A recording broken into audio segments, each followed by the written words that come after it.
In this box, nothing moves unless you do it yourself. You want to bring the heat, generate passion. You want a ball? Start repping. Make a moment, start swinging. So let's take this moment and own it. It's the return of MMA's league. You ready for showtime, baby?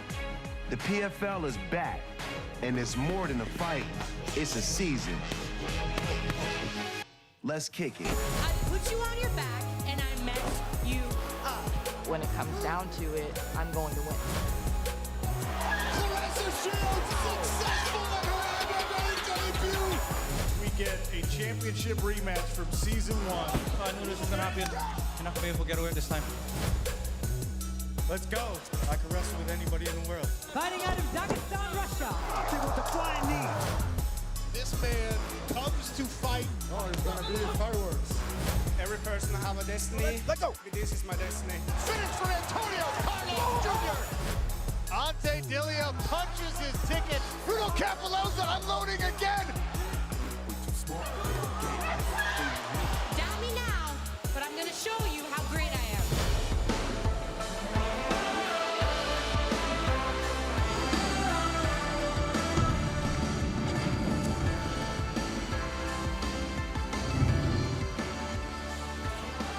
Welcome once again, fight fans, to Seminole Hard Rock Hotel and Casino in Hollywood, Florida.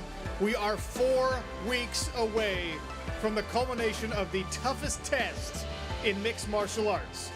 The PFL, the only MMA league with a true sports format of regular season, playoffs, and a championship. That means to get to our October 27th championship bout, our fighters will have to compete and complete 4 different fight camps, 4 times in a 6-month span for a chance at $1 million and a PFL belt. I'm Sean O'Connell, happy to welcome you to the World Championship press conference, where we get you set up for the biggest night in mixed martial arts. 6 titles, 6 $1 million prizes, and 6 beautiful gold and redesigned belts to be handed out in 6 different weight classes. And on top of that, a showcase bout featuring a 2-time Olympic boxing gold medalist who's looking to become a 2-sport star.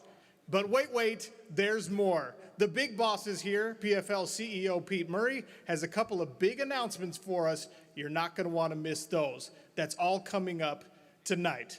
Let's take a look at the reason we are here, our World Championship fight card. As I mentioned, 6 different belts in 6 different weight classes. At least 3 people on the card trying to become 2-time champions. Everyone else vying for an opportunity to take their place among MMA's greats. And there's a look at the current odds for those who are so inclined. Kayla Harrison, once again a prohibitive betting favorite. And Magomedkerimov is the only favorite fighting out of the blue corner coming up on October 27th. My broadcast partner, Kenny Florian, is here, and he's got a special guest with him. Kenny? Sean, thanks so much. I'm here with ESPN reporter Brett Okamoto, and we'll be here giving you guys context, analysis, and an overview of what we see and hear. And Brett, you know, you've been to 1,000 of these things. What are you looking for here? Oh, it's no secret, Kenny. I mean, I'm looking at the same things that the fans are looking at, right? I want to see how the shape that the fighters look like 4 weeks out from the fights. I want to hear what they're going to say to the media, and I want to hear what they're going to say to their opponents. I mean, as you know, during your career, sometimes you can get a mental edge at these press conferences, and there is an added storyline to it. I mean, I know the PFL, it's built on results, right? It's built on standings, it's built on playoffs, but there is a story behind each and every one of these fights, and you get to hear about that more today. Yeah, that's right. We'll be paying close attention. Sean, back to you. Thank you, Kenny. Speaking of mental edges, I think Brett probably has the mental edge over Kenny when it comes to the analysis here. Wow. Accurate. Sorry, Kenny. But the real reason we are here is for these championship bouts. Again, this all happens on October 27th. We will open the night on ESPN Plus, an ESPN Plus exclusive world title in the lightweight division. Loik Radzhabov, Raush, Manfio. Oh, and by the way, Lillian Garcia is here to bring the fighters out. That's right. Well, thank you, Sean, and good evening, everyone. Welcome to the PFL press conference. Anticipation is in the air, and excitement is definitely building for MMA's biggest night on October the 27th. And to go ahead and kick off this press conference, please welcome your first lightweight finalist with big wins in the 2021 season against Anthony Pettis and Clay Collard. Fighting out of Porto Alegre, Brazil, here is Raush Manfio.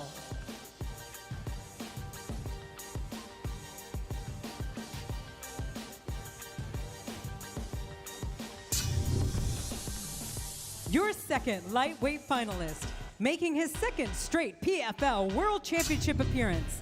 Fighting out of Dushanbe, Tajikistan, Loik Radzhabov.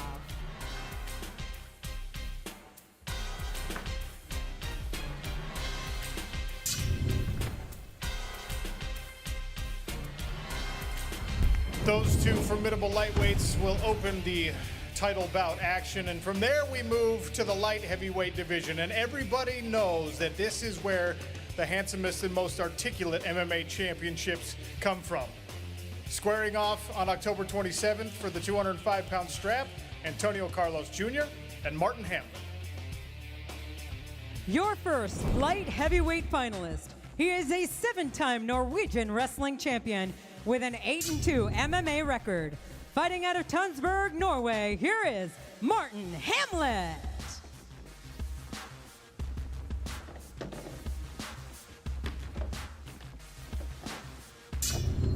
Your second light heavyweight finalist. He is a Brazilian Jiu-Jitsu black belt with 9 wins by submission. Fighting out of João Pessoa, Brazil, here is Antonio Carlos Jr.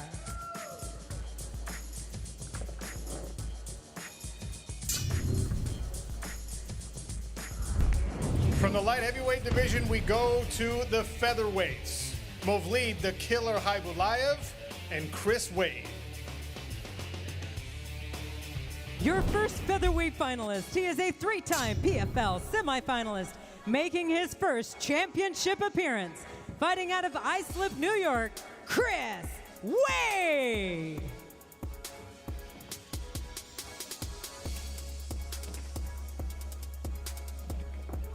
Your second featherweight finalist. He is undefeated in 20 professional bouts. Fighting out of Dagestan, Russia, here is Movlid Khaybulaev.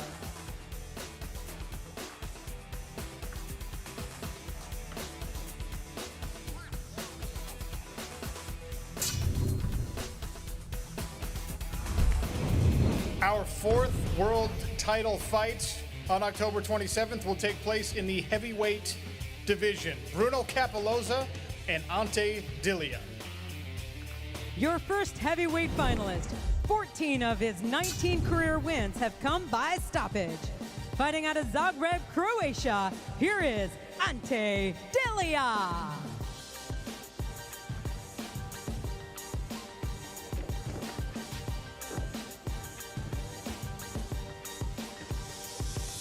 Your second heavyweight finalist. All 13 of his career wins have come by knockout. Fighting out of Sao Paulo, Brazil, here is Bruno Cappelozza.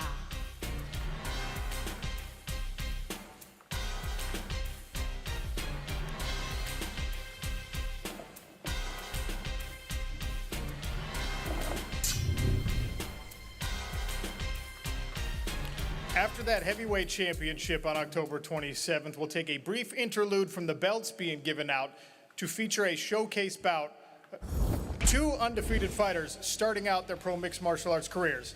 And Claressa Shields is a 3-division boxing world champion, a 2-time Olympic gold medalist, and someone who wants to eventually add some PFL gold to that very extensive collection of combat sports accomplishments. Claressa Shields in a special event showcase women's lightweight bout against Abigail Montes. In the blue corner, she has a 2-0 record so far in her professional MMA career. Fighting out of Guadalajara, Mexico, here is Abigail Montes.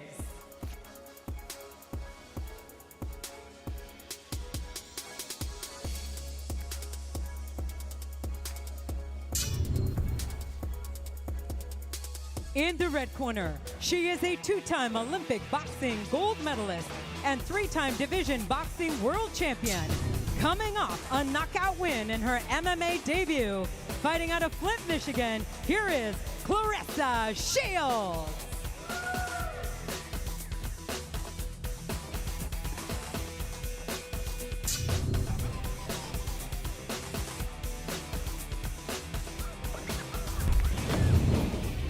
Following that special showcase event will be a highly anticipated championship rematch.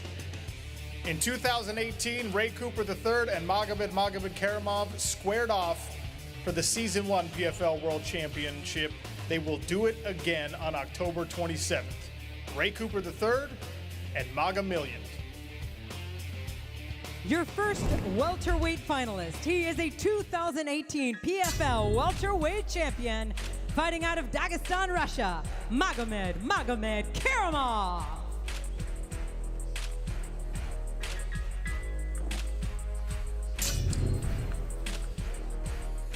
Just a brief but relevant note, Ray Cooper III unable to join us here in Hollywood, Florida in person, but we do have him joining us remotely. So Brada is here with us.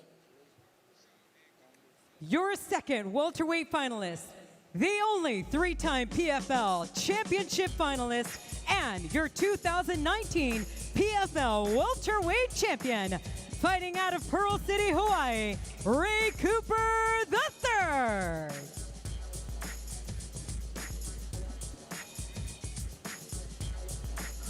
And that brings us to our main event of the evening. A 155-pound women's lightweight world championship bout between Kayla Harrison and Taylor Guardado.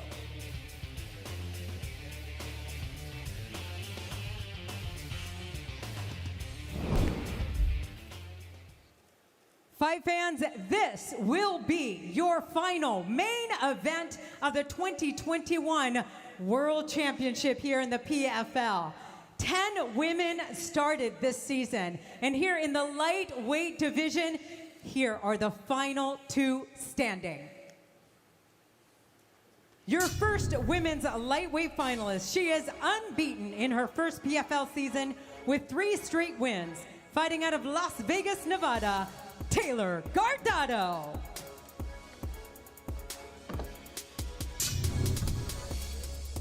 Your second women's lightweight finalist, she is a 2-time Olympic gold medalist in judo and your 2019 PFL women's lightweight champion, fighting out of Middletown, Ohio, Kayla Harrison.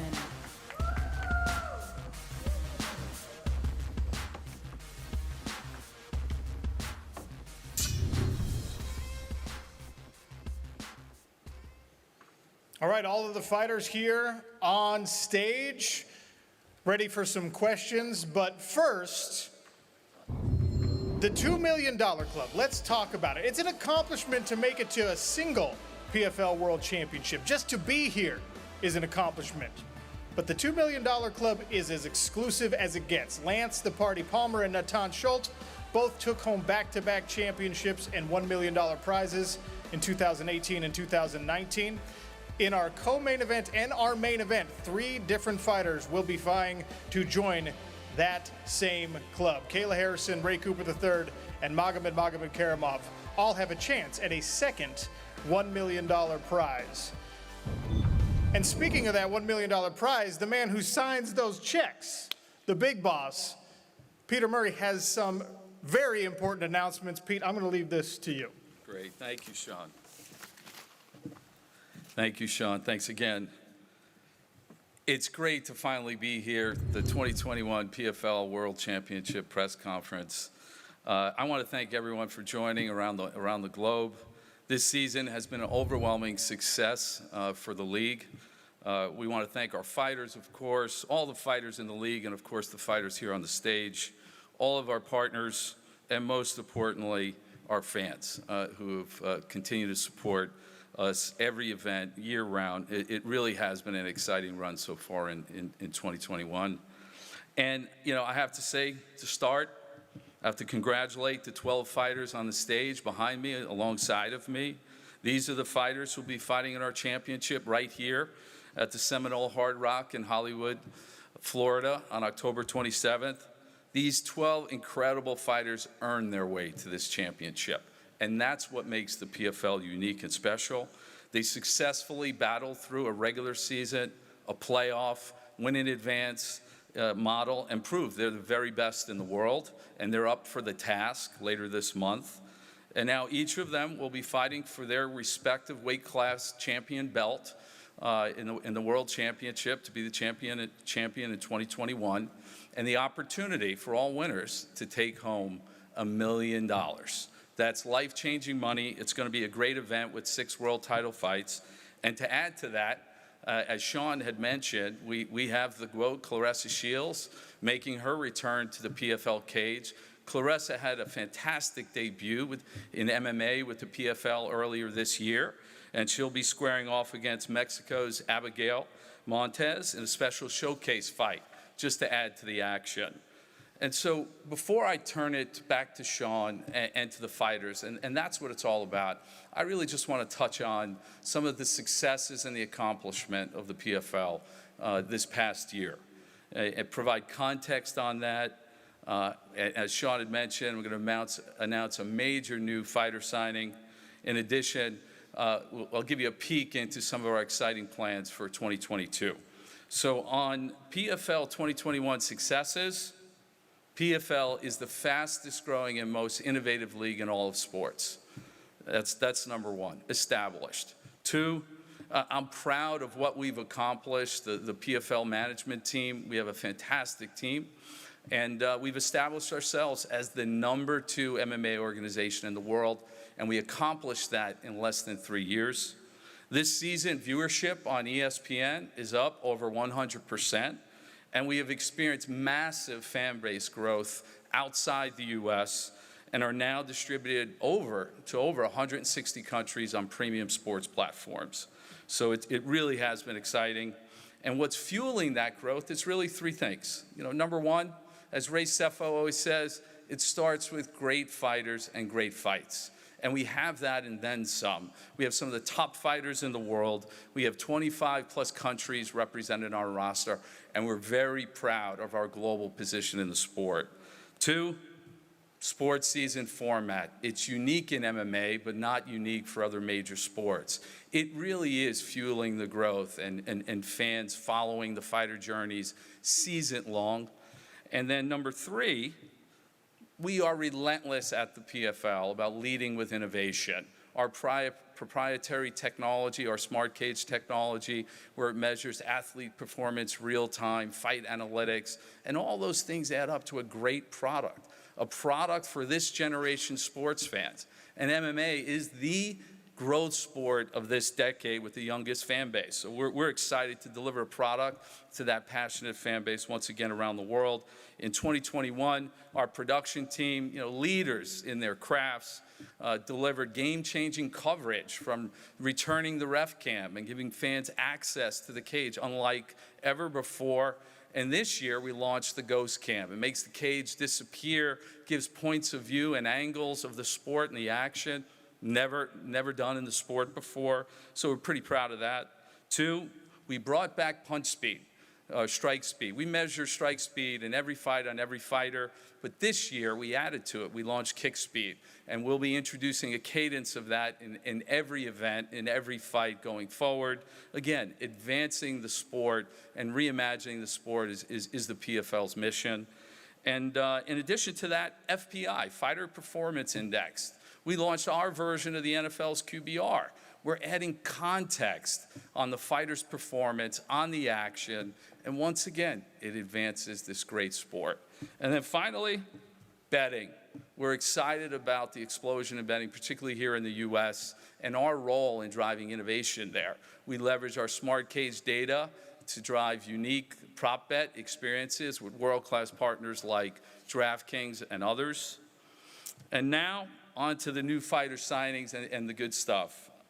PFL's president of fighter operations, Big Ray Sefo, and his team are developing and signing top MMA fighters year-round. And it's a privilege for me, on behalf of Ray and the team, to announce that the PFL has signed Julia Budd, a champion fighter, and one of the top women in the sports today. Julia, welcome to the PFL. Julia will make her debut on this very same card on October 27th in another showcase fight, and Julia will compete in next season's 2022 women's division. So more to come on that. And now, in speaking about talent, the PFL has a world-class ownership group, in my opinion, the best in all of sports. And in this past year, we bolstered our ownership group with new investors, including Wiz Khalifa. You know, Wiz, he's a cultural icon. He's an award-winning artist, and he has a few things to share right here today. So I'm going to throw it to Wiz right now. Wiz, take it away. Yo, thanks for the love, Pete. I've been a fan of the PFL and MMA for a real long time, and it's been a real honor to join the league. And I'm super happy for the championship and ready to watch these fighters battle it out for the $1 million bag. So I got a huge surprise for you guys, everybody and the fans. On Wednesday, October 27th, PFL World Championship at the Seminole Hard Rock Casino in Hollywood, Florida. Me and the Taylor gang gonna be in the building. Not only to watch, but I'm gonna be taking the stage to perform for you guys, special, live. So all the fans in South Florida, make sure you guys come out and check me out. And all the fans who can't make it, make sure you tune in to ESPN Plus or ESPN2. Thank you, Wiz. Looking forward to seeing you in 4 weeks from tonight, performing, which will add to the excitement with the fighters here on the stage and their competition. But to close, not only are we excited about the upcoming championship, we're excited about the 22 year and season ahead. We'll expand our season events, but in addition to that, we're going to launch new properties. The PFL will be launching in a new pay-per-view division and a lineup of events. We'll also launch the new PFL Challenger Series for pro fighters aspiring to get into the PFL season format. And finally, we're going to launch a one-of-a-kind MMA combine on a major scale to identify new talent from around the world. More to come on those details, but now it's really about these fighters on the stage and what they've earned up to this point and what they're preparing for. So I will turn it back to Sean O'Connell, and thank you again. Look forward to seeing you in a month. Thanks so much. Thanks, Pete. Reminder, 2021 PFL World Championship broadcast coverage begins live on Wednesday, October 27th. It'll be on ESPN Plus at 4:30 Eastern with 2 PFL $1 Million Championship bouts.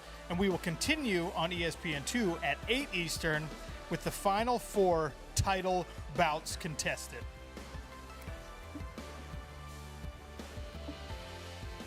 All right, with all the announcements out of the way, we open the floor to the worldwide press to ask questions of our fighters. October 27th is only 4 weeks away. The floor is yours, media. Drake Riggs here with South China Morning Post. Question for Martin, over to your left here. You know, you're taking on Antonio Carlos Jr. here, and a very talented submission artist, never been submitted. Of course, winning in the finals is a big deal, but how much nicer would it be, you know, if you could submit the guy? I think, yeah, he's a great Brazilian Jiu-Jitsu guy, and I'm a great wrestler. But at the end of the day, we need to mix it up. But yeah, it will be hard to submit him. Like, it will be hard to out-wrestle me. So yeah, we both need to mix it up to see some good actions in there. And a question for Antonio to kind of go off that. Martin's openly said how he's willing to go to the ground with you. Just what do you make of his willingness to do that?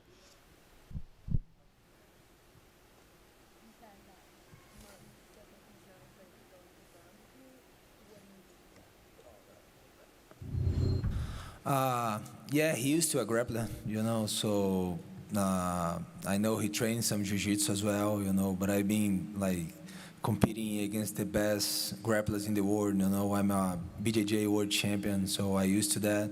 How he said, we need to mix it up, you know. That's what I've been doing in all my fights, you know. That's how I get here, you know. And that's it. If he's not afraid, it would be great to go to the ground, actually, you know. That's where I want to go. Hi, this is Amy Kaplan from Fansided. My question's for Taylor. I'm wondering, everyone always says it takes one person, just one person and one thing that can beat a champion. What do you think you have, and how can you beat Kayla? I mean, I made it here for a reason, and I've won my last 3 fights. I think when it comes down to it, I just need to be the best version of me that night. Mark Ramundi, Zoom.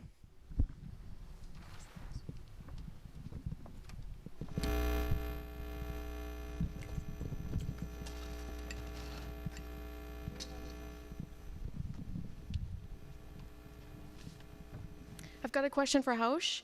I'm wondering if you feel like you have had a harder path to the championships just based off your last opponents, and if you think that gives you an edge. Yes, I think all my fights were being in a battle. I think I really deserve to be here. I fought the best guys and just one more to be the champion. So it was a really hard way to come. My question's for Chris Wade. After the last fight, you had a dominating win, and what are your emotions going into this fight? Know that now you're facing an elite opponent like yourself. I mean, I also think that the last guy that I fought was an elite opponent. So we went right back to work, and we're doubling down on studying. We're doubling down on conditioning. We're getting ready for a 25-minute war. So nothing's really changed. It's a very similar fight style. You have 2 really, really high-level grapplers, so we're able to stay in somewhat of the same camp, which is great. And then my next question is for Movlid. You were able to train with Habib. Did training with him, did that change the way you think about MMA at all? Movlid, это вопрос вам. Вы занимались в лагере Хабиба Нурмагомедова. Это как-то изменило ваш подход и ваше мнение о ММА и как культуре в целом?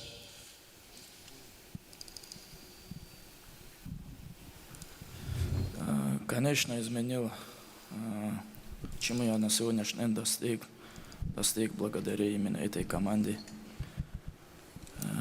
Хабиба, благодаря его отцу, благодаря моего покойного тренера Абдуманафа Нурмагомедова.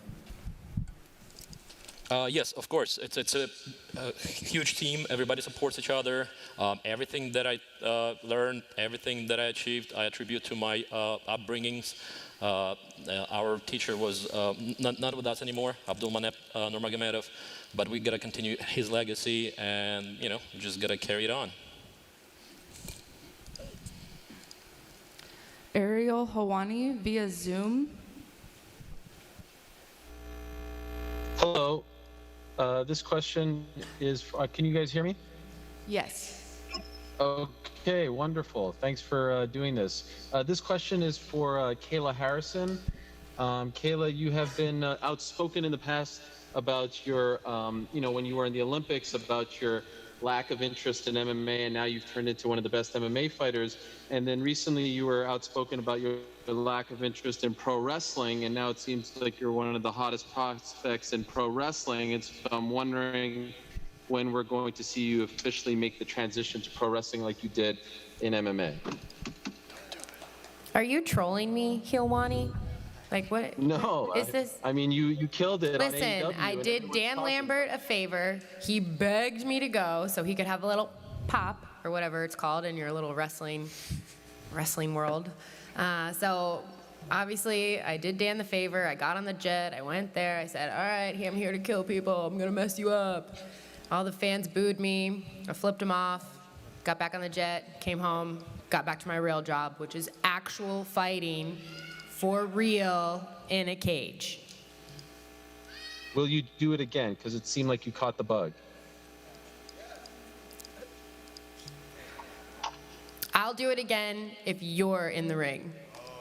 Okay, maybe I could be your manager. I mean, you don't need a mouthpiece, but that would be, I think, a very successful partnership. One last question for you. I saw a picture that Mike Brown tweeted recently of you and Amanda Nunes, and you've said in the past that you don't really train together. And so could you tell us the backstory behind that? We do now. You know, I think that this just happens to work out for her camp, and I'm always happy to help a teammate. I'm excited. Obviously, training with the best in the world is nothing but an honor and helps iron sharpens iron. So we've been working with Mike Brown twice a week now for a pretty consistent period of time, and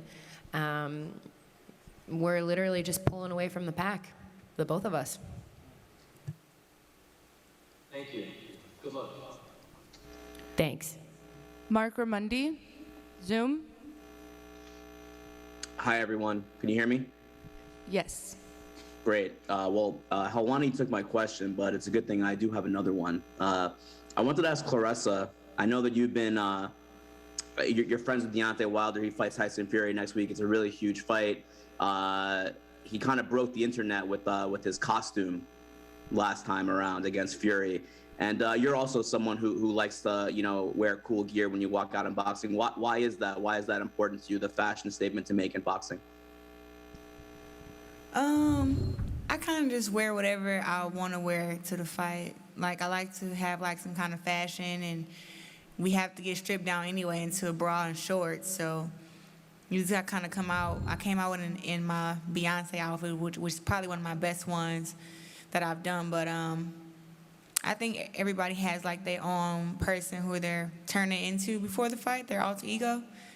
And that's why we dress up and then kind of, like, dress down before the fight. But it's really whatever people want to do. And then just one quick follow-up for Claressa.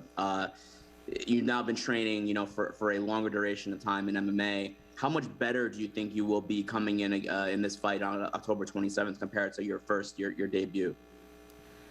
I think I'll be a lot better than what I was my pro debut, because it was my first time getting inside the cage. I was a little nervous and just having to look out for so many different things. But the motto for last camp was just, win by any means necessary. And now the motto for this camp is, now that you know better, do better, right? So I learned from my last fight, and I'm better because of it. And we just going to continue to build off of my performance that I had then, and just be a better fighter overall, because there are, like, some pretty good girls out there in MMA, and I want to be at the top to where I can be in the tournament and not, keep doing showcases. Thank you. Darnell Giovanni with Low Kick MMA here. Kayla, question for you. The ESPN Women's Pound for Pound rankings came out, and you were on there for the first time. What was your initial feelings when seeing that, and do you feel like you should be ranked higher? Yeah, someone sent that to me. I don't think that I have an initial reaction or a comment on it, really. My goal isn't to be on the ESPN pound for pound ranking as number 9. My goal is to be the absolute best possible version of myself. And right now, my very immediate goal is to be a PFL world champion, 2-time PFL world champion. So that's great. I'm very honored. Thank you, ESPN, for putting me on the pound for pound list, but I still got work to do. And next question is for Claressa. Amanda Serrano got on a Jake Paul card, which was on Showtime. A lot of people watched that. Do you ever want to be on a Jake Paul card as well and maybe get that grand stage as she got? And, they also call her the GOAT. Do you feel like you have some kind of challenge there with Amanda? Don't ever disrespect me. I would never fight on the undercard of Jake Paul. I'm a 3-time division world champion, 2-time Olympic gold medalist in boxing. I would never fight on the undercard of Jake Paul. And I don't know what Amanda Serrano purse was. I think it was like $75,000, $100,000. I would never fight another boxing match for that much money, because I'm worth so much more. I'm $1 million fighter, and before I get on the undercard of a guy that's having a circus show, like, no disrespect to Tyron Woodley, no disrespect to Jake Paul, but I'm a real boxer. Like, I can beat up Jake Paul at the weight class I'm at right now. So no, I would never fight on the undercard of somebody who does not possess the skills or the accomplishments that I have.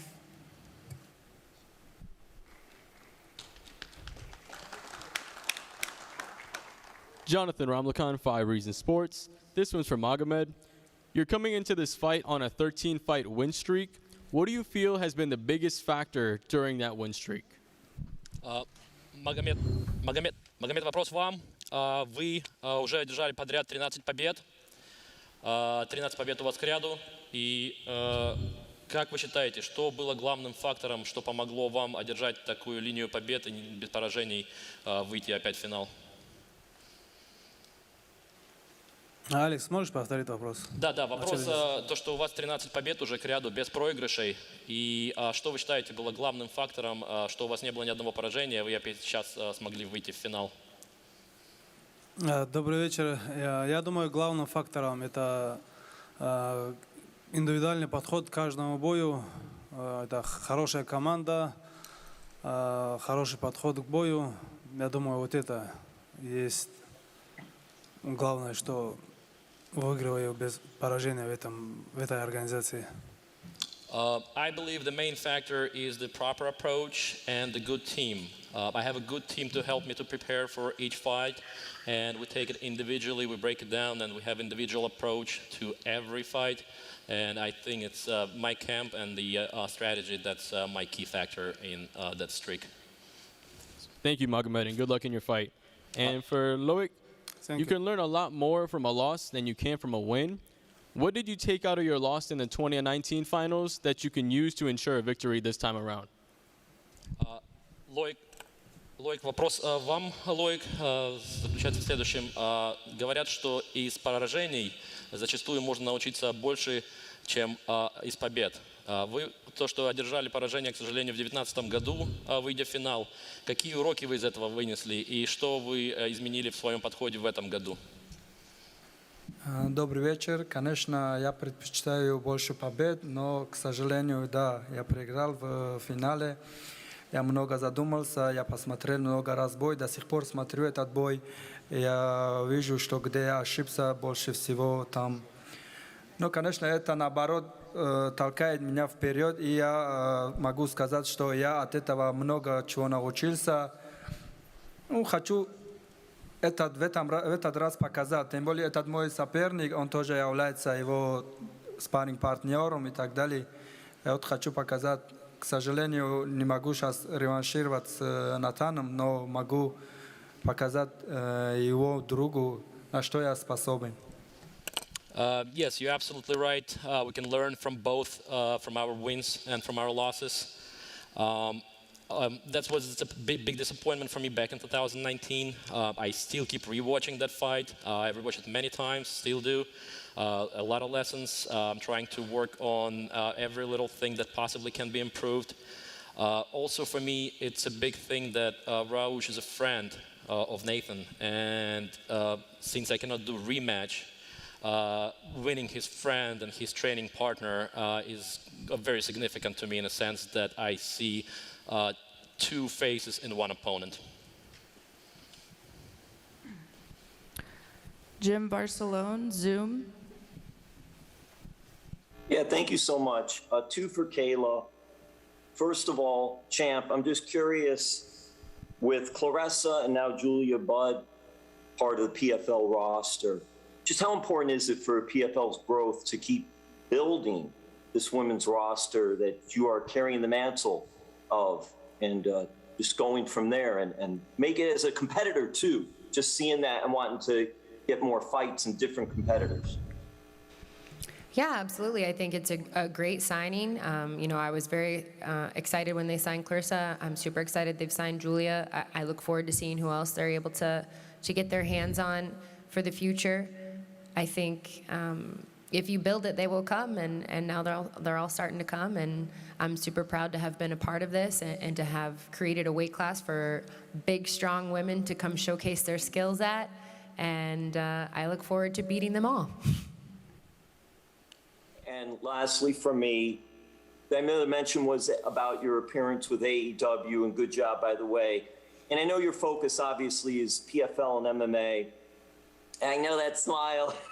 Dan Lambert must have been very happy getting you on the AEW show. But anyway, are there other projects, though, whether outside of all that you, because you do so much personally and professionally, I don't know how you do everything you do, but you do. is there anything, a podcast or other foundation, or I don't know, I know that's a lot. Yeah, I know, Kayla, that's a lot every week. Jim. But is there anything else that's on your mind that you want to do or try? Jim, I don't remember if I brushed my hair this morning, to be honest with you.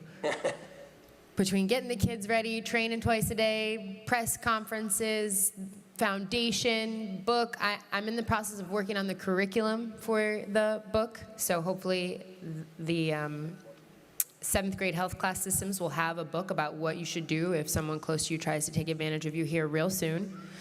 Between working on that, training for a title fight, raising 2 kids, a podcast is probably like the number 57th thing on my list to do. It does sound cool, and I know I have a lot of great opinions and a lot of great advice, sage advice to give to people, but right now I'm focused 100% on my fight and my children and my legacy. Thank you, champ. Thanks, Jim. Max Goen, Zoom. This is Max Goen from the Going Live podcast. My question is for Bruno. A lot at stake here at the finals. With everything on the line, what motivates you more, the $1 million or the championship belt? Bruno, com essa final, o que te motiva mais? Tem muita coisa em jogo. É o milhão ou é o cinturão? Bom, com certeza o milhão vai mudar minha vida, mas o que eu busco aí é o cinturão. Vou dar um grande orgulho para minha família. Eu acho que o cinturão. É uma escolha muito difícil, mas o cinturão. Well, it's a tough choice. The $1 million is going to ultimately change my life and that of my family, but the belt's what I'll build my legacy around. So I'll pick the belt. Thanks so much and good luck. Tom Taylor with Bleacher Report here. I have a question for Claressa Shields. Claressa, right here. You were a very hot commodity when you announced you were transitioning into MMA. I'm wondering, why was the PFL the organization you chose for this first chapter of your MMA career? Why is this the right home for you? Well, me and my team had been thinking about MMA since I think 2018, and I was inspired because I wanted to fight Amanda Nunes in boxing. But she said boxing, I think, was boring, and that if I came to her world, she would choke the shit out of me. So when she said that, it was like, oh, scary. But it was like, you know what? I'm badass enough to actually come to MMA and actually fight inside the cage and win and work my way up to the top.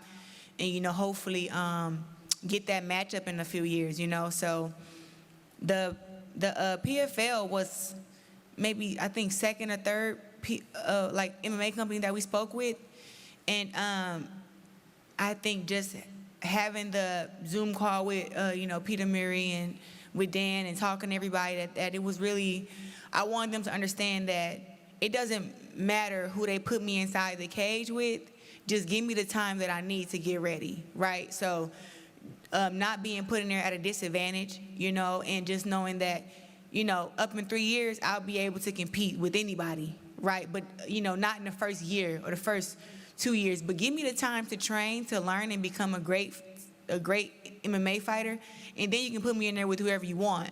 But as of right now, I really want to just learn and build and build and build. So when it comes time to get in the ring or get in the cage with Kayla or the other girls who are in the PFL tournament, that I don't have any worries about.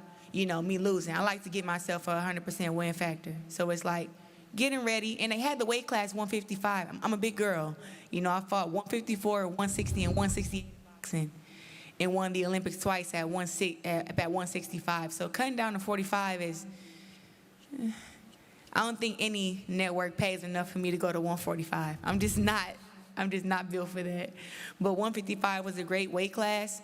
And I love how they're just fair. They give everybody a chance to work their way up and win $1 million, which boxing has never given me the opportunity to make $1 million with all my accomplishments. So that's why PFL was on my list to come here. Thank you. And then a quick question for Abigail. Abigail, Claressa is obviously a very big name in combat sports, very accomplished champion. What was your reaction when you got the call to fight her, and why are you the woman to spoil this MMA journey she's on? Abby, ¿qué fue tu reacción cuando escuchaste que ibas a pelear contra... Bueno, Abby, ¿qué fue tu reacción cuando firmaste el contrato que ibas a pelear a Claressa Shields? Para mí fue pues una gran noticia, ¿no? Mucha emoción porque fue cuando dije este es el momento de demostrarme a mí misma, demostrarle al mundo, a la gente, a las personas de lo que estoy hecha, de lo que puedo hacer. When I found out, it was a moment of great excitement because it was finally my opportunity to be able to show the world what I'm made of. And there was a second part to the question. Tom, what was the second part of the question? Why is she the woman to beat Claressa Shields? ¿Y por qué tú eres la mujer que va a ganar contra Claressa Shields? Una, porque jamás se ha enfrentado una mujer con estas ganas de sobresalir, ¿no? Con estas ganas y esta hambre que tengo yo a una mujer mexicana, ¿no? Que damos el corazón y que lo he estado buscando desde hace años y por eso digo, esta es mi oportunidad. Hi, Jesse Holland, Vox Media. This question is One second, I need to translate. So I'm going to be the woman to defeat Claressa Shields because I'm bringing lots of excitement, lots of excitement, and I'm going to be the first woman to defeat Claressa Shields in MMA. Jesse Holland, Vox Media. This question is for Chris Wade.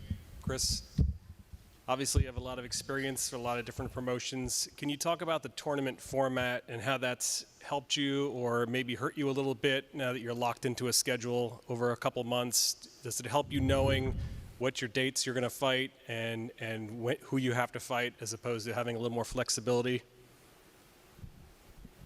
No, I actually love PFL's format. I grew up a wrestler, so I'm very used to knowing when a season starts, knowing when it's time to start training hard, and when my competitions will be. I'm not someone that particularly likes to just get random phone calls in the night. Hey, you want to fight in 2 weeks or 3 weeks? We got something for you. And I've been there and done that. It's a tough thing to do. You're always kind of on the hamster wheel trying to stay ready. The PFL does it so that you're very well prepared for when the time comes to get in the cage. As far as the tournament, the format, I've been on both sides of the 2 fights in 1 night situation. That is tough. I think everybody here will tell you how tough that is. But the season we have right now, I mean, this is ideal for me. I really, really enjoy it.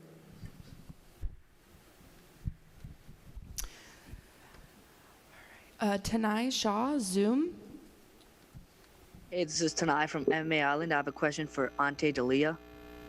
Ante, how does it feel to be in the PFL finals and you're taking on an opponent that you've already faced this season? What do you make of Bruno Cappelozza?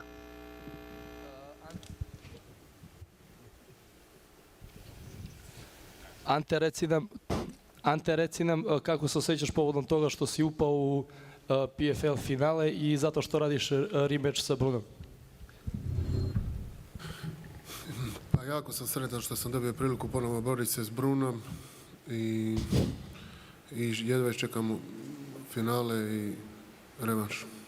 So I'm really happy about this opportunity to fight with Bruno for our rematch, and I'm really happy and I'm really looking forward to it. Thank you, Ante. Good luck. Belgium.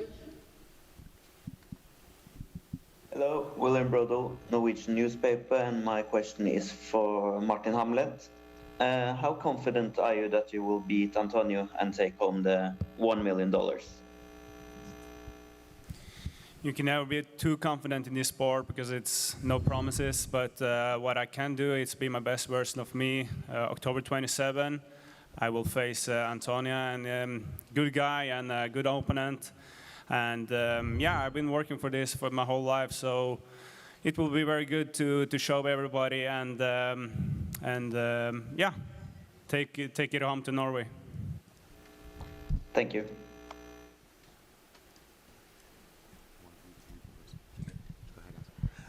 Hello, I have a question for Claressa Shields. This is Don Wiggins from Flint, Michigan, and we're so proud of you. We've seen you go from Burston Fieldhouse, Olympic champion, boxing champion with many belts, now the PFL. What is your biggest challenge with moving to the next level, Claressa? Hey, Don, what's up? That's family right there. I think my biggest challenge is just learning the arts enough to where I can put them together and make it all my own. Like having the mindset to switch, from boxing to kickboxing to jiu-jitsu to wrestling. Just knowing, I think, how to do all those things very well, have great defenses and great offenses to those, and kind of building off that. And I think that with time and experience, I can become a PFL champion first, and then we can think about other things. But right now, just the first thing is learning all those things and kind of put them together, which I have already. And I think I'm 10 times better than what I was my last fight already, and I'm ready to fight October 27th and just show everybody that, first fight, a little newbie, but now I'm a bit more comfortable and know that I can do more. Curtis Calhoun, Zoom, please. Hi, everyone. This is Curtis Calhoun with Low Kick MMA. My question is for Raush Manfio. Raush, you mentioned how at one point you thought about quitting MMA completely, and now you're in the PFL Championship. How does it feel being on this big stage after what you've been through? Yeah, exactly 9.5 months ago, I called my manager and told, okay, Brian, don't try find more fights for me because I'm start giving some classes, and right now I'm at the finals. So he asked me for 1 more month, and in 2 weeks he put me in the PFL. So what can I tell you? It's a dream come true, and the guys I fought in the show, everything happened like better than I thought, and thank God I was prepared, and I'm more than happy and proud to be in the finals. Appreciate the time. Thank you. Chris, considering PFL's season format, your first time making it to the championship round, how does it feel to be fighting in the Super Bowl of MMA fighting? This is amazing. I'm trying to keep my head on straight and stay focused because the job's not done. I want to be excited for this and to be content, but I know that there's a lot more work to do and that this is going to be a very tough fight. So very, very happy, but unfinished business. My next question's for Magomed. Magomed, you've beaten Ray Cooper before. Both of you guys have grown since then. How do you prepare for a guy that you've fought and beaten before, but know is a really strong opponent? Магомед, вопрос вам. Вы уже один раз дрались с Рэем Купером, вы знаете его стиль. Вы что-то с того времени наверняка изменили в своем подходе за последние пару лет. Он тоже наверняка сделал какие-то определенные выводы. Что вы думаете, разница в Рэе и в вас спустя 2 года? В чем заключается основная разница? Да, я дрался с ним уже 3 года назад. За это время мы оба стали намного лучше. И я не думаю, что он намного разносторонний стал. Он почти такой же, но только чуть-чуть в борьбе прибавил. А я тоже все свои навыки поднял на высокий уровень. Я думаю, будет очень хороший бой. Yes, indeed we had a good fight 3 years ago. I believe both of us did certain improvements. We learned our lessons. I think he worked on his wrestling a little bit. I see that happening, but I don't think he's as diverse of a fighter as myself. I think there are many levels that I can outperform him, and I'm totally looking forward to this rematch. Last question for Loik. Loik, you were the runner-up in the 2019 finals. How did that fight motivate you now as you take on your next championship bout?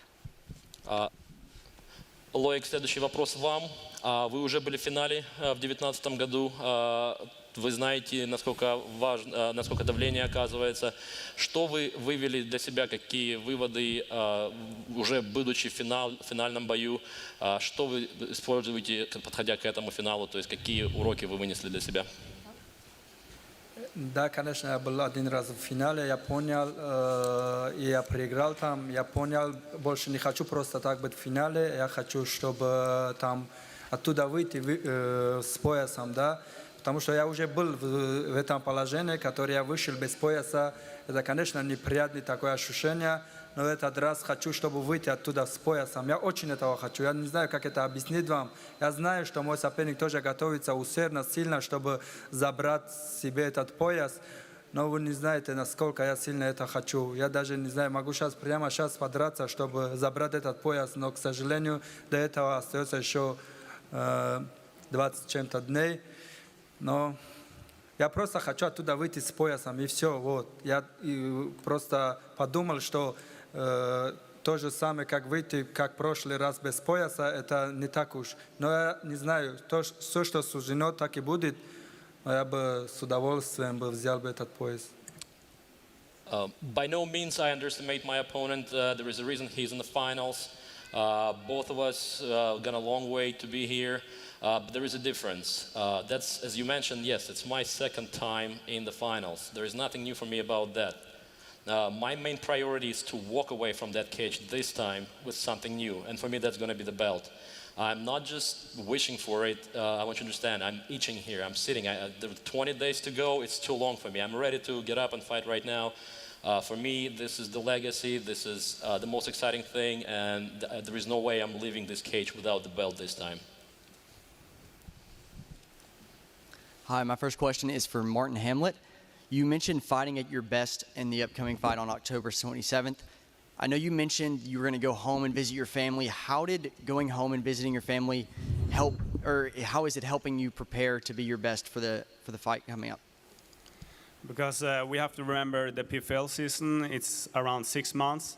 So to be the best and take home the $1 million and the championship, you have to win 4 fights, or you have to be in the final and win.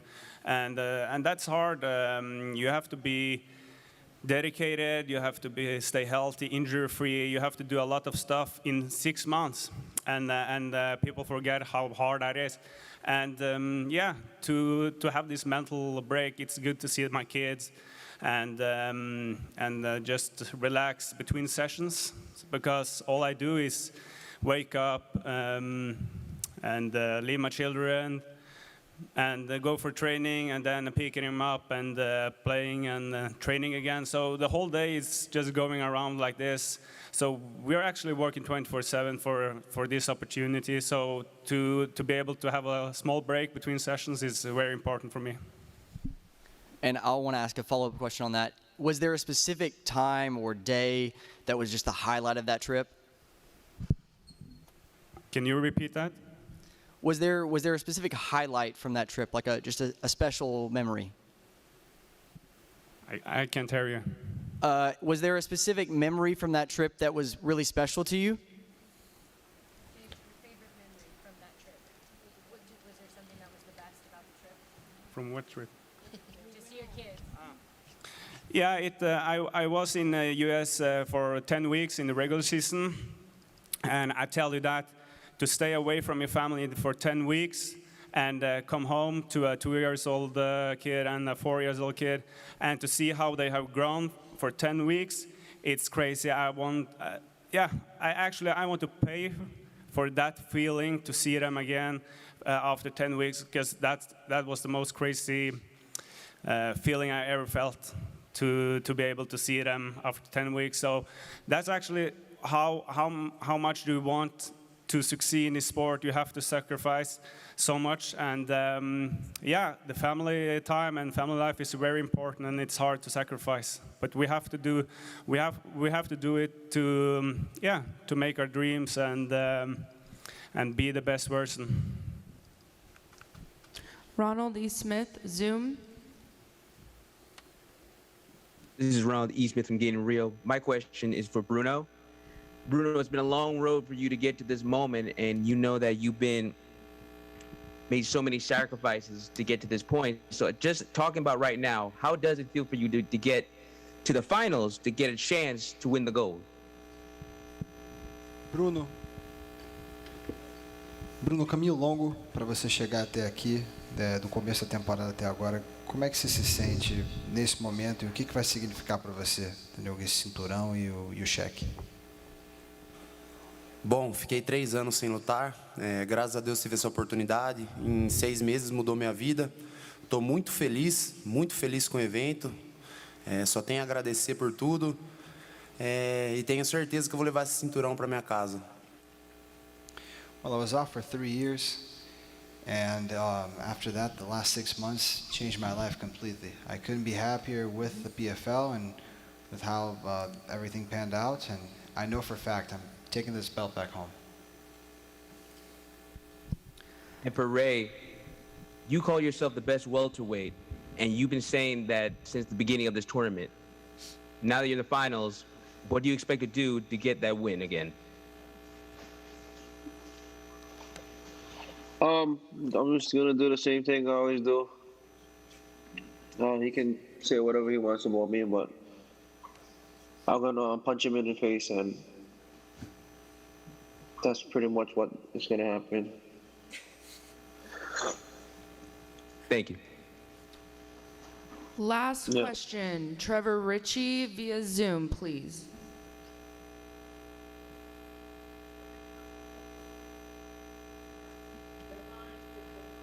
Okay, let's go to Hoshan, please. Hello, Jose Montesino from Lucha Libre Online. I have a question for Abby.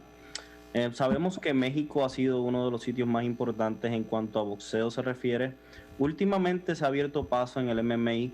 ¿Cuánto significa para ti y para otros talentos, ya sea hombres o mujeres, que haya estas oportunidades en compañías de MMA? Para mí es algo pues que me llena de orgullo, ¿no? El poder abrir estas puertas a las demás personas que vienen, mujeres y hombres dentro del MMA. Así como dices, México es un poco difícil el llegar a estas plataformas, ¿no? Como lo es PFL, y te digo, me da muchísimo orgullo el ser esa mexicana, ¿no? El que empiece a abrir esas puertas y representar a México de esta manera.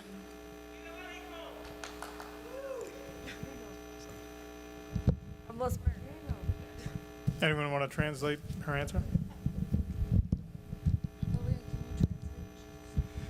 Well, for me, it means the world to be here, representing the country of Mexico, and to have this big of a stage for myself and my career. So I have another one for Kayla. We know how difficult and how important it is to be undefeated in MMA. How much mean for you to be undefeated, and how much pressure do you have for it? Did you say what will it mean to me to remain undefeated? Yeah, and how much pressure do you have for it? How much pressure? Obviously, it's an amazing feat. It feels good to have a big shiny 0 next to my loss column. But I've been an athlete since I started judo when I was 6 years old. I've been on the Olympic track since I was 16 years old. I've seen the highest of highs and the lowest of lows, the thrill of victory and the agony of defeat. And remaining undefeated isn't as important to me as growing as a fighter and growing as a person. Obviously, I want to be the best. You look at the dominance of Khabib, that's what I want to emulate. That's what I'm chasing. That's how I want to be. But I know from experience that some of the biggest growth spurts, both personally and professionally in my life, came from the pain and agony of a loss. So I'm not afraid of it. I will embrace it. It will never stop me. I'm not going to go run and hide if I lose. And I don't think it's ever going to happen. I think that I work so hard, I train so hard, I push myself every day inside the gym. You know, I get that. I lose so many rounds of sparring you guys wouldn't believe if I put a little video camera in there and let you guys watch my sparring, and you guys could see me cry and scream and, you know, yell piss off to everyone. But that's why I believe I'm going to be the best. And no matter what comes, I'm going to embrace the journey and be ready for it. Thank you. Good luck. All right, we're getting one more question from the Zoom chat for Ray Cooper III. Ray, you have asked for this fight and wanted this fight for almost 3 years. How does a rematch against Magomedkerimov feel different than all of your other PFL fights? It doesn't feel different. It's just another fight. Finally, I get to get him back for the first season, and yeah, it's just gonna be a fight. I'm going there. I'm gonna punch a hole in his face and retain my title. All right. I think that's it for the questions. Thank you to all of the gathered media. Thank you for everyone who participated online. Still to come, we're going to clear the stage. We're going to bring the fighters back out for some face-offs. That's what we want to see, right? That's what we're here for. But Kenny and Brett have been sitting over there stewing. So let's get over to Kenny Florian and Brett Okamoto for some thoughts on what we just heard. Sean, thank you very much. A lot to talk about there. But I think the two people that stood out the most for me was probably Claressa Shields and Kayla Harrison. And for anyone who was maybe thinking that Kayla Harrison wasn't going to work hard or wasn't going to have that same kind of focus because she's overconfident, they're probably wrong. I didn't sense that from Kayla at all. No, you read my mind. Those were the two that stood out to me as well. And I can't even really probably articulate how impressed I am with both of them. Yeah. They just understand where they are in life and in the sport. They're obviously very talented individuals. I think that really just shows the natural talent that they have, but also just the training and the competition that they've been through. It's just different when you've been through the Olympics, when you've competed at that high of a level. They're just so very comfortable with everything. And it's really interesting to hear them both at the two different parts of their careers. Like Claressa is saying, hey, I'm going to be at the top someday. I ain't there yet, but you're going to see improvements that I made since my last fight. And then with Kayla, this is really, what did she say from the very first one? It's a coronation, right? It's a coronation of her. It's not a tournament, and she's treated everything like that this year. It's very, very impressive.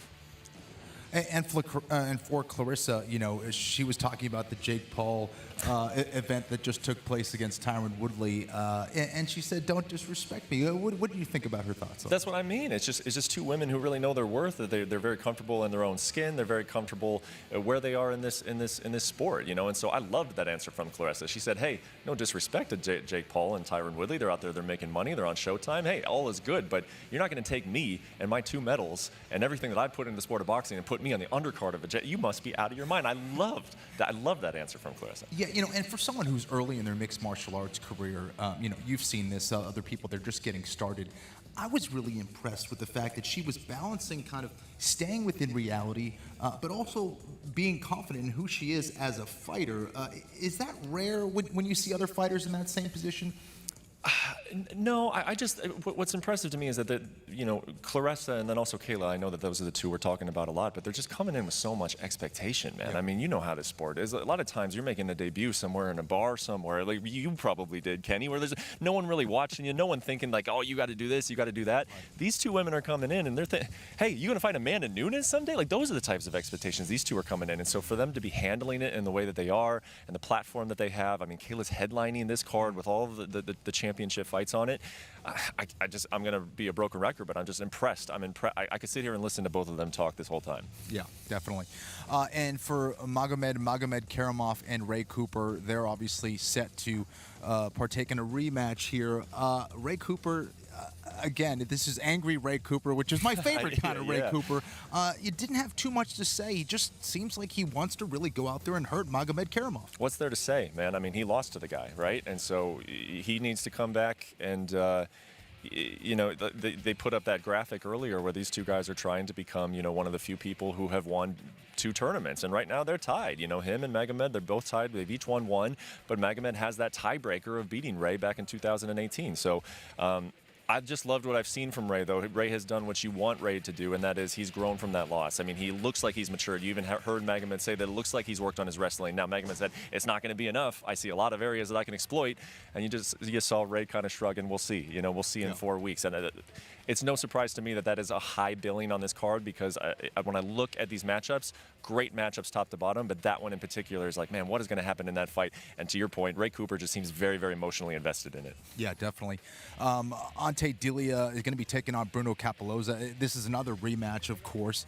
Obviously, it ended early the first time around. Bruno Cappelozza got the early knockout.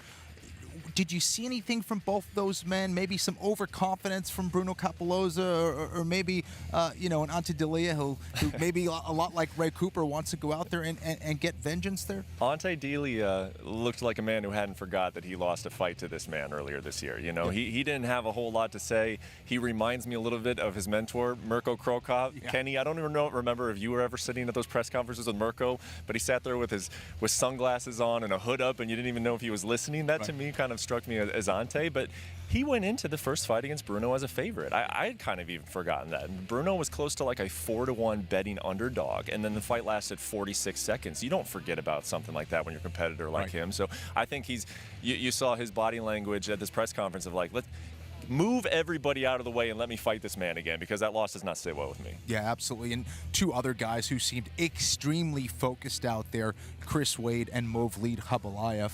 Khaybulaev didn't get a whole lot of questions, but he seems extremely motivated. He's someone that you should not sleep on. He's a tremendous fighter, and Chris Wade just as focused as ever. The one question that he did get, you could see how emotional he got, though, in Movlid, and I was speaking about the late Abdulmanap Nurmagomedov, and we've seen that obviously in Khabib's performance, but then Islam Makhachev as well. You've seen that over a lot of different guys as they've competed since the passing of Abdulmanap, and he's dedicated this entire season to that man, and that's a very, very real thing. You can tell it's a real emotional thing for him, and so far those guys have performed very, very well with wanting to honor their late coach. So I'm expecting a very good performance from him. And Chris Wade, man, again, use the word impressive again. I mean, this guy has been close before. He's been around for a very long time. Just listening to him, he oozed professionalism to me at this press conference. That, hey, I want to enjoy this. I want to sit around and bask in it, but the job's not done. This is going to be a very, very, very difficult fight for me in 4 weeks, and that seemed very genuine to me. All right, let's talk about the lightweight championship. Loik Radzhabov taking on Raush Manfio, a newcomer to the PFL. Manfio still seems very focused. He says he still has work to do, and Loik has been here before. Obviously, wasn't able to win the belt last time out. What was your take on those guys? Yeah, I mean, we've talked about that a little bit. There are a couple fights like that where these guys, just talked about with Chris Wade, that they've been there but haven't quite done it. And Loik was able to put that into words. That he's I've been here, and it hurts when you don't win at all. And I'm not going to let anybody, take that away from me this time. He was actually one who said, I'm ready to fight right now because it means that much to me. And Manfio has just been that guy, right? He's been that guy this year to go out and beat Clay Collard, go out and beat Anthony Pettis, go out and beat those guys who are overshadowing him a little bit. So I think for him to be fighting the guy, he's going to be an underdog in this fight, and to be fighting a guy who's been there, was able to just articulate how important it is to him. Maybe he's had a magical season. We'll see if he can see it through. Yeah. All right. Well, fans, now is your time to get your PFL fan token on the Socios.com app. As a PFL fan token holder, you can vote on decisions that impact PFL fighters and enter to win different rewards and experiences. For the first time ever, PFL fan token holders will have the chance to vote on the 2021 season MVP, the only professional sports league where fans get to vote on which champion fighter should receive the MVP title and a $5,000 fighter bonus. Head to the Socios.com app now to find out how to get your fan token and be part of the first ever MVP poll, which will launch after the championship on October 27th. Britt, thanks so much for being here. Really excited for these fights, man, and great to be a part of it with you. And right now, we're going to throw it back to Lillian Garcia. And now, please welcome the president of Fighter Operations, Mr. Ray Sefo.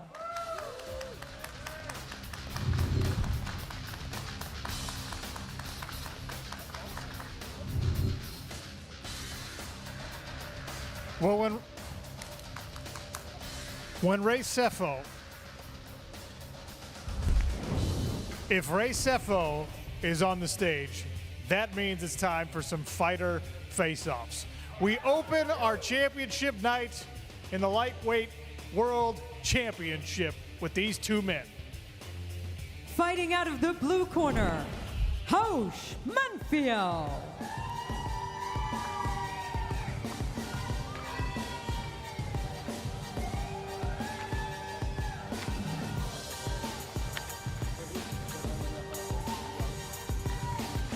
Fighting out of the red corner, Loik Radzhabov.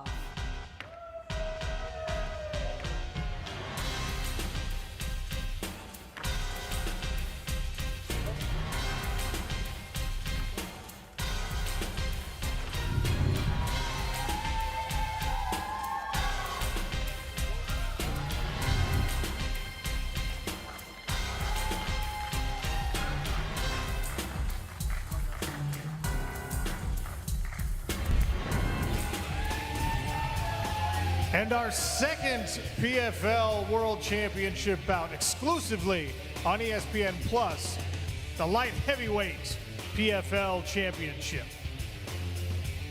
Fighting out of the blue corner, Marthin Hamlet.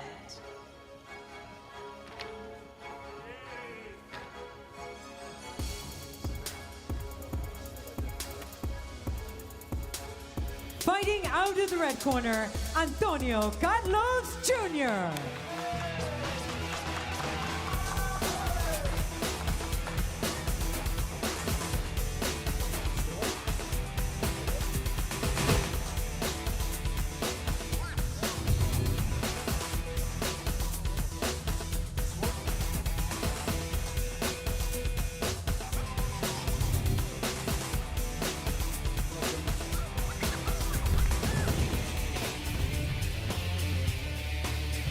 From there, the action moves to 145 pounds and a featherweight world championship bout.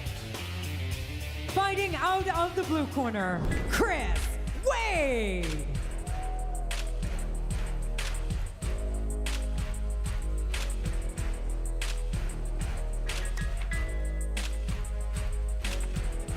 Fighting out of the red corner, Movlid Khaybulaev.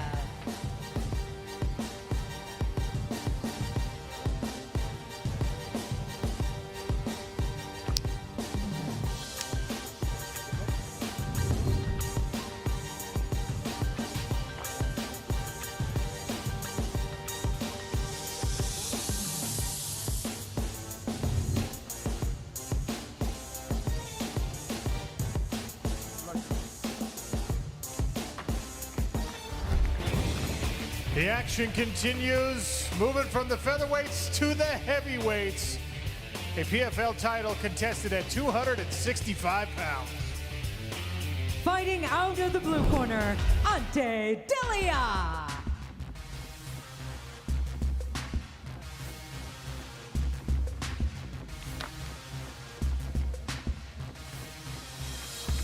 Fighting out of the red corner, Bruno Cappelozza.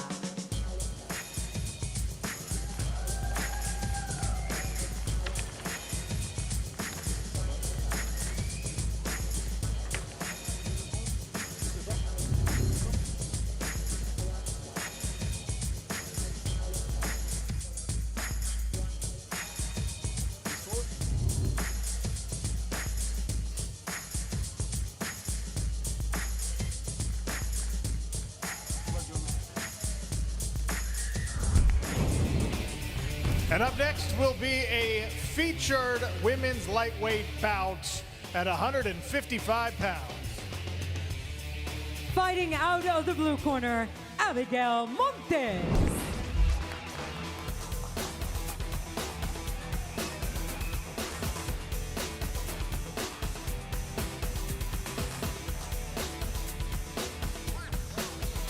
And fighting out of the red corner, Claressa Shields.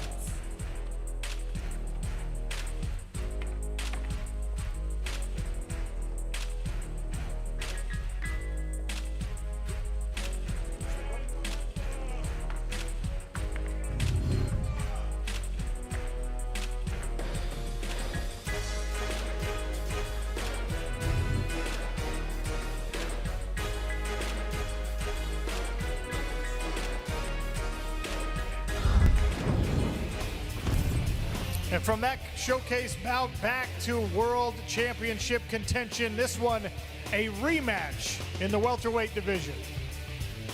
Fighting out of the blue corner, Magomedkerimov.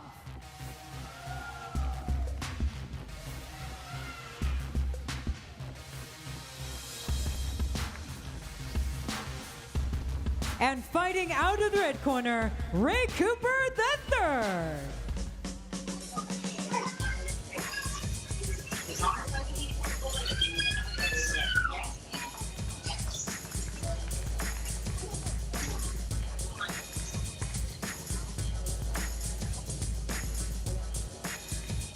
And finally, the main event of the evening, a women's lightweight world championship. Fighting out of the blue corner, Taylor Guardado.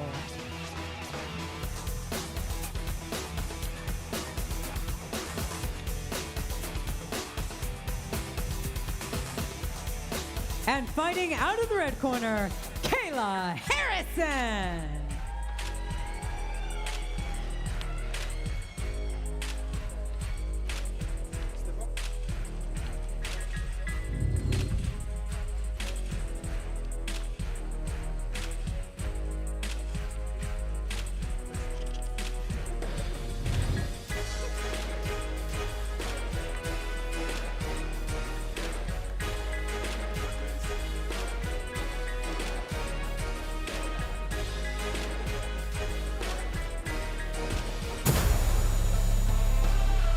All right, mark the date on your calendars. It's Wednesday, October 27th, beginning at 4:30 p.m. Eastern on ESPN Plus, and continuing on ESPN2 and ESPN Plus at 8 Eastern.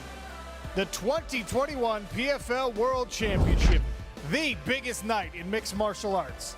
6 title fights in one night, each for $1 million and a PFL belt. For Kenny Florian, Brett Okamoto, and Lillian Garcia, I am Sean O'Connell. So long from South Florida and the Seminole Hard Rock Hotel and Casino Hollywood. We will see you in 4 weeks. Good night.